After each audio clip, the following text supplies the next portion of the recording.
Hi எல்லாருக்கும் வணக்கம்.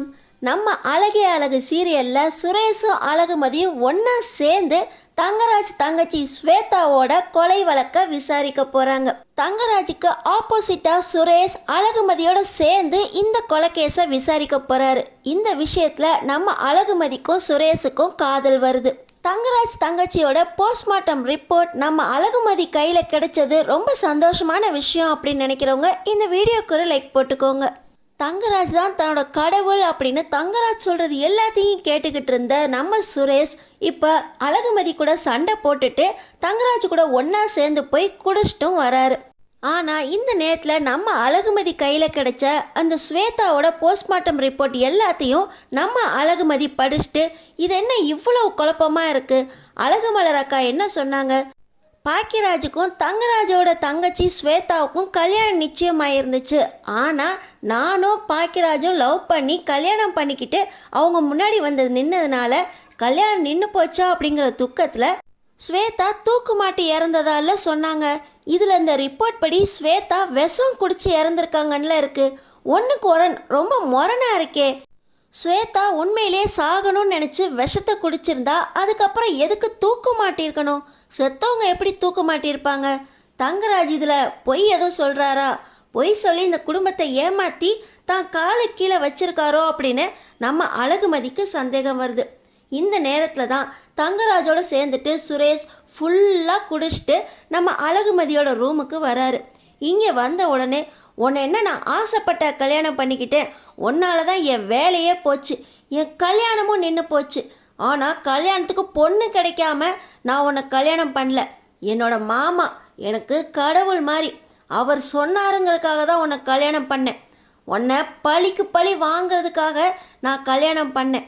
இன்னையிலேருந்து நான் உன்னை என்னென்ன பண்ணுறேன் பாரு அப்படின்னு சுரேஷ் நம்ம அழகுமதி கிட்ட சொல்ல, உங்களுக்காவது என்னை பழிக்கு பழி வாங்கணும்னு அப்படின்னு ஒரு உருப்படாத காரணம் ஒன்று வச்சு கல்யாணம் பண்ணிங்க. எனக்கு அது மாதிரி கூட ஒன்றும் இல்லையே, என்னை எதுக்கு கல்யாணம் பண்ணி என் வாழ்க்கையை சீரழிச்சிங்க அப்படின்னு சொல்ல, நீ நல்ல கஷ்டத்தை அனுபவிக்கணும்டி, அதுக்காக தான் உன்னை கல்யாணம் பண்ணேன். நீ இனிமேல் இந்த ரூமில் இருக்கக்கூடாது, நீ இங்கே படுக்கவும் கூடாது, இது ஏன் பெட்டு அப்படின்னு சொல்லி நம்ம அழகுமதியை வெளியே துரத்தி விட்டுறாரு. பெட்டு முழுசுக்கும் கையை காலை நீட்டிக்கிட்டு உனக்கு இடமே கிடையாது, வெளியே போடி அப்படின்னு சொல்ல நம்ம அழகுமதி அங்கே இருக்க பெட்ஷீட் தலைவாணி எடுத்துகிட்டு வந்து வெளியே சோஃபாவில் படுத்துடுறாங்க.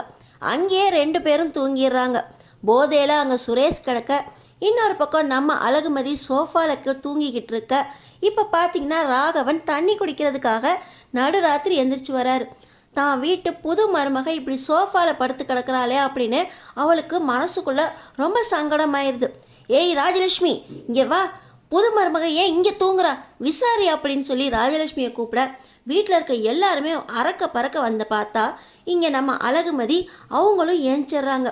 நீ ஏமா வெளியே வந்து படுத்து கிடக்க, சுரேஷ் எங்கம்மா, நீ ரூமில் போய் தூங்கு அப்படின்னு ராஜலட்சுமி கேட்க, அவர் தான் என்னை வெளியே படுக்க சொல்லிட்டாரு, அவர் ஃபுல் போதையில் இருக்கார், நான் இப்போ உள்ளே போக மாட்டேன் அப்படின்னு சொல்ல, ஃபுல் போதையில் இருக்கிறவன் உள்ளே படுக்கணும், புது மருமக எதுக்கு வெளியே படுக்கணும், அவனை தூக்கி வெளியே போடுங்க அப்படின்னு சொல்ல பாக்கியராஜ் எல்லாரும் ஒன்றா சேர்ந்து சுரேஷை தூக்கி வெளியே சோஃபாவில் போட நம்ம அழகுமதி இப்போ ரூமில் தூங்குறாங்க.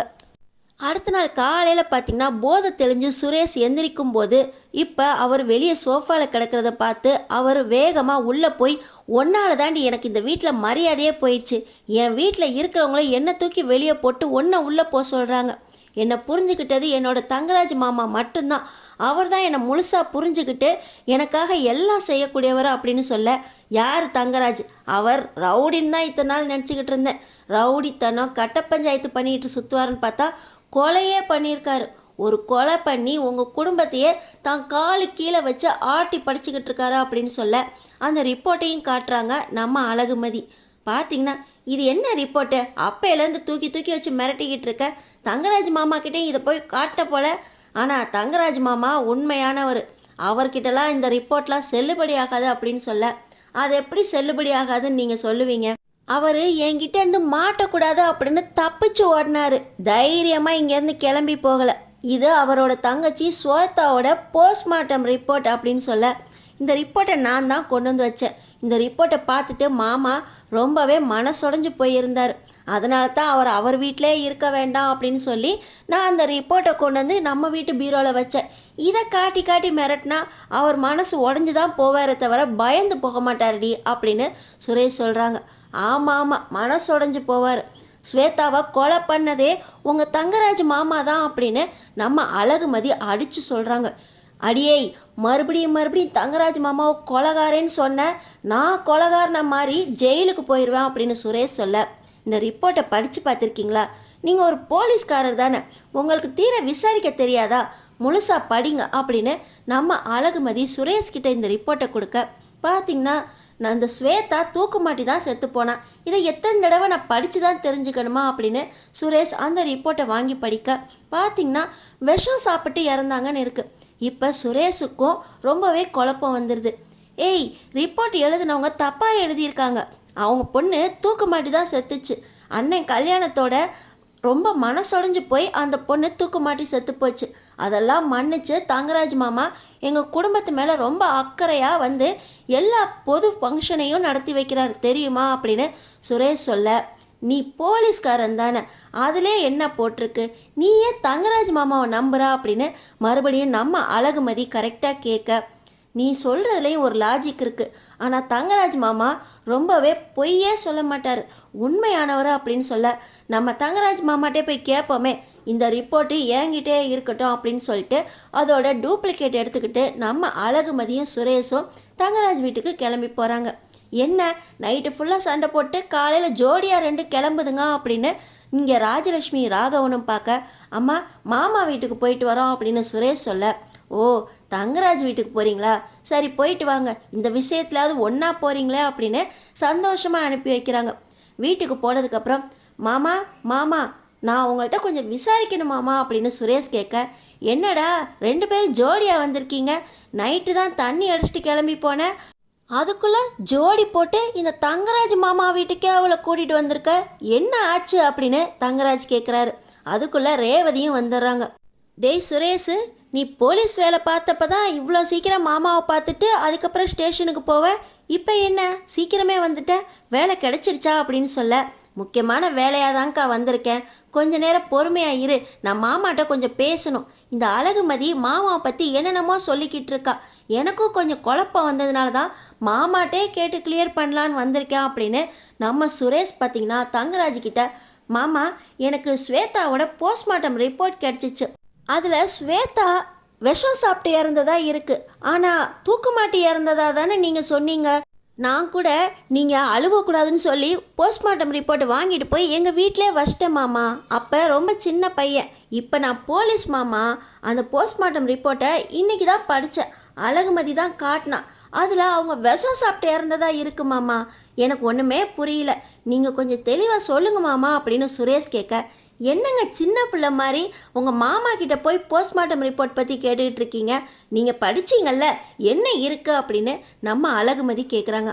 மாமா இப்படி தான் இவ என்ன நேரத்துலேருந்து குழப்பிக்கிட்டே இருக்கா, நீங்கள் சொல்கிறீங்களா இல்லை நான் போய் ஒரு வக்கீலை வச்சு விசாரிக்கவா அப்படின்னு சுரேஷ் கேட்குறாரு. டேய், இது உனக்கு தேவையில்லாத வேலை, ஸ்வேதாவோட போஸ்ட்மார்ட்டம் ரிப்போர்ட்டை கிழிச்சு போட்டுட்டு ஒழுங்கா நீ ஏன் கூட வந்து உன்னோட டியூட்டியில் ஜாயின் பண்ணுற வழியை பாரு, இந்த அழகுமதியோட சேராத, அவள் உன் புத்தியவே கெடுக்கிறா அப்படின்னு தங்கராஜ் பேச, என்னம்மாம்மா நான் ஒன்று கேட்டுக்கிட்டு இருக்கேன், நீங்கள் ஒரு பதில் சொல்லிக்கிட்டு இருக்கீங்க, இந்த ரிப்போர்ட்டை கொஞ்சம் தெளிவாக சொன்னால் போதுன்னு மட்டும்தானே கேட்டேன் அப்படின்னு சொல்ல, இந்த ரிப்போர்ட்டை கிழிச்சு போடுன்னு சொல்லிக்கிட்டு இருக்கேன் அப்படின்னு சொல்லி வேகமாக நம்ம அழகுமதிக்கிட்டேருந்து ரிப்போர்ட்டை வாங்கி தங்கராஜ் கிழிச்சு போடுறாரு. மாமா இந்த ரிப்போர்ட்டு டூப்ளிகேட்டு, அவள் ஒரிஜினலை வீட்டில் வச்சுருக்கா, நீங்கள் எதுக்கு இப்போ கிழிச்சு போட்டீங்க, அப்போ உங்கள் மேலே எதுவும் தப்பு இருக்கா அப்படின்னு முதல் முறையாக சுரேஷ் தங்கராஜை எதிர்த்து பேசுகிறாரு. டேய், இவளை பக்கத்தில் வச்சுட்டு இவன் முன்னாடி என்ன எதிர்த்து பேசுறியா, எல்லாம் இவளால் வந்ததோ அப்படின்னு தங்கராஜ் அழகுமதியை அடிக்க போக, பார்த்தீங்கன்னா சுரேஷ் அழகுமதி தோளோடு சேர்த்து தான் பக்கமாக இழுத்து, இவன் மேலே கை வைக்காதீங்க மாமா, இவ கேட்குற கேள்விக்கு உங்களால் பதில் சொல்ல முடியல, என்ன போய் சொல்கிறீங்க, ஸ்வேதா எப்படி இறந்தாங்க எல்லாத்தையும் நான் கண்டுபிடிக்கிறேன் மாமா, அழகுமதி சொல்கிற மாதிரி உண்மையிலேயே உங்கள்கிட்ட தப்பு இருக்குது, அந்த தப்பை நான் வெளியே கொண்டு வரேன் அப்படின்னு சொல்லி அழகுமதியை தோளோடு சேர்த்துக்கிட்டு, நீ வா அழகுமதி, இனிமேல் நீ இங்கே இருக்க வேண்டாம் அப்படின்னு சுரேஷ் தன்னோட பைக்கில் அழகுமதியை கூட்டிக்கிட்டு வெளியே போகிறாரு. அழகுமதியும் சுரேஷும் ஒன்றா சேர்ந்து தங்கராஜ் தங்கச்சி ஸ்வேதாவோட கொலை வழக்கை விசாரிச்சாதான் தங்கராஜ் தங்கச்சியோட மரணம் பற்றின நியாயம் எல்லாருக்கும் தெரியும்னு நினைக்கிறவங்க நம்ம சேனலுக்கு சப்ஸ்கிரைப் பண்ணி தொடர்ந்து என்ன நடக்க போகுதுன்னு பாருங்கள்.